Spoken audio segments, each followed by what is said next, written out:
आपको लगता है कि आप उसे जानते हो, वो इंसान जो आपके साथ सोया, जिसने आपके साथ सपने देखे। लेकिन क्या हो अगर मैं कहूँ कि जिस वक्त वो आपको आई लव यू बोल रही थी, ठीक उसी वक्त वो आपके सबसे पक्के दोस्त के साथ मिलकर आपका क्लाइमैक्स लिख रही थी। रुको, ये कोई आम ब्रेकअप स्टोरी नहीं है। आज मैं आपको वो सच बताऊंगा जो आपके होश उड़ा देगा, क्योंकि इस कहानी में धोखा अचानक नहीं हुआ, ये एक प्लानिंग थी। और सबसे बड़ा ट्विस्ट वो अभी आने वाला है। वीडियो स्किप मत करना, क्योंकि जो आगे होने वाला है वो आपको चौंका देगा। हम सबको लगता है कि हमारा रिश्ता सबसे अलग है, हालांकि सच्चाई कुछ और ही होती है। आपने नोटिस किया होगा कि वो अचानक से थोड़ा बिजी रहने लगी थी, लेकिन आपने क्या सोचा? शायद काम का प्रेशर होगा, क्योंकि हम इंसान वही देखते हैं जो हम देखना चाहते हैं। और वहीं दूसरी तरफ था आपका वो भाई जैसा दोस्त, वो जो आपके हर दुख में साथ था। रुको, क्या वो सच में साथ था या वो सिर्फ मौका ढूंढ रहा था? मैं आपको बताता हूं कि कैसे ये दोनों आपके ही सामने गेम खेल रहे थे और आपको भनक तक नहीं लगी। अब थोड़ा ध्यान से सुनना। क्या कभी ऐसा हुआ कि आप तीनों साथ बैठे हों और उन दोनों के बीच कोई इनसाइड जोक चला हो? आपको लगा दोस्ती गहरी है, लेकिन वो दोस्ती नहीं, केमिस्ट्री बिल्ड हो रही थी।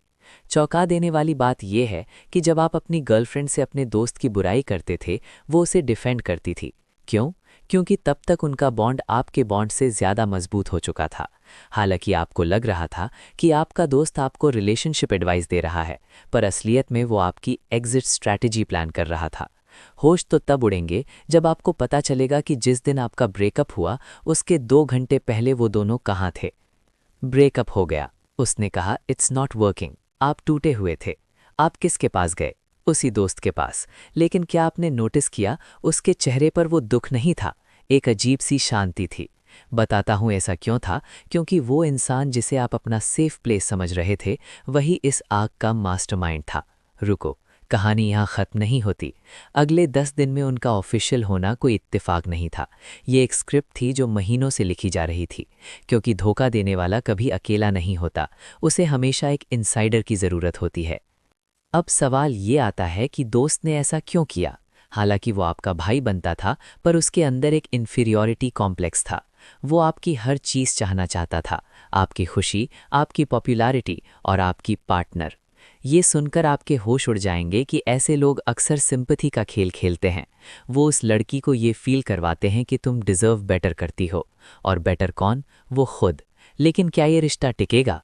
मैं आपको बताता हूँ इसका अंजाम क्या होता है, क्योंकि जो धोखे की बुनियाद पर खड़ा हो, वो महल कभी टिकता नहीं। अब आप सोच रहे होंगे कि उन्होंने आपको हराया है, लेकिन सच तो ये है कि उन्होंने आपको फ्री किया है। चौंका देने वाली बात यह है कि आपने एक धोखेबाज पार्टनर और एक गद्दार दोस्त दोनों को एक ही बार में खो दिया। Combo deal. रुको, रोना बंद करो, क्योंकि अब जो मैं बताने वाला हूं वो आपकी जिंदगी बदल देगा। उनका साथ आना आपकी हार नहीं, उनका कैरेक्टर सर्टिफिकेट है, क्योंकि अब वो दोनों एक दूसरे पर कभी भरोसा नहीं कर पाएंगे।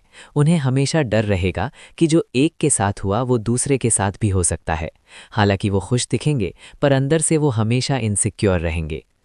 तो अगली बार जब आप उन्हें साथ देखो तो गुस्सा मत होना, बस मुस्कुरा देना, क्योंकि आपने कूड़ा बाहर फेंका था और आपके दोस्त ने उसे उठा लिया। लेकिन क्या आप जानते हैं कि इस कहानी का सबसे बड़ा सीक्रेट क्या है? वो सीक्रेट मैं नीचे कमेंट बॉक्स में पिन करूंगा, या शायद अगली वीडियो में बताऊंगा, क्योंकि ये तो सिर्फ शुरुआत है। स्टे शार्प, क्योंकि दुनिया में अपने कम और दोस्त के रूप में दुश्मन ज्यादा हैं। क्या आपके साथ ऐसा कभी हुआ? कमेंट में बताओ, मैं हर एक कमेंट पढ़ रहा हूँ।